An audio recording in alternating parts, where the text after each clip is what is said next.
Guys! Welcome back sa ating YouTube channel. So for today's video mga mare, may nagtanong sa atin kung paano daw malalaman kung may commission yung isang product dito kay Shopee. Dito sa ating Orange Shop, no? So guys, sa pagkakaalam ko, ganito po, So punta muna kayo kay Shopee app nyo mga guys. Yan, di ba mga Shopee app na yan. Makikita nyo dyan guys, may mga product yan, di ba po? So eto guys, kunyari eto. Yung bedsheet na yan, may nakalagay na commission extra. Yan yung coms extra. So, pindutin nyo siya mga Mars. And then, mga Mariko, paano nyo malalaman kung siya ay may commission?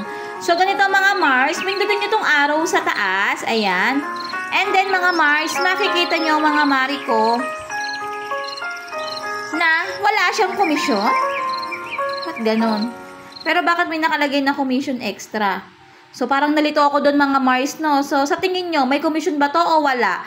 I-comment nyo naman dyan ang inyong experience, no? So, hanap tayo. So, hindi ko yun sure. So, punta naman tayo dito, kunyari, etong flower na to, pink pillow, no? So, kunyari, ito mga Marikoy, no? So, pag ito mga Mars, tingnan natin. Pindutin nyo lang yung arrow sa taas. Ayun, no? Ayan mga Mars, yung sinasabi ko sa inyo. Ayan, makikita nyo dyan, share links to earn commission. So, makikita mo dyan, may affiliate commission siya ng 10.5% o estimated niya is 11 pesos and 97 centavos. Ang tawag dyan ay commissions extra. So, ikaka-copy link nyo lang yan mga Mars. And then, pwede nyo na siyang i-post sa Facebook mga Mariko, no?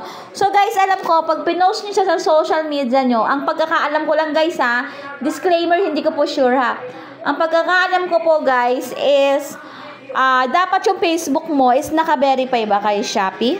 Tanong ko lang din po sa inyo. Tama po ba? Dapat ba naka-verify or papasok din ba yun? So, hindi ko rin sa sure. So, meron kasing makikita kayo dito guys na dapat naka-verify yung Facebook nyo. Maybe, may verify kayong mga social media nyo. So, ayun guys. And then guys, so, paano mo naman siya mailalagay sa likes nyo? Yung pong likes is kapag po nag-live kayo kay Shopee, ay makikita nyo po doon yung inyong mga ilalive. So, nasa my likes po yan. So, ang gagawin nyo mga Mariko, i-heart nyo naman po siya. I-heart nyo siya, yan. So, nakalagay nyo siya, successfully added to my likes, mga Mari. So, ganun lang yun. So, pag pindot nyo, nung create stream, mga Mariko, pag-add mo ng product doon, may nakalagay doon sa taas, no, na my likes, my shop, and new, latest, ganun. So, pipindutin nyo doon, my likes, and then add.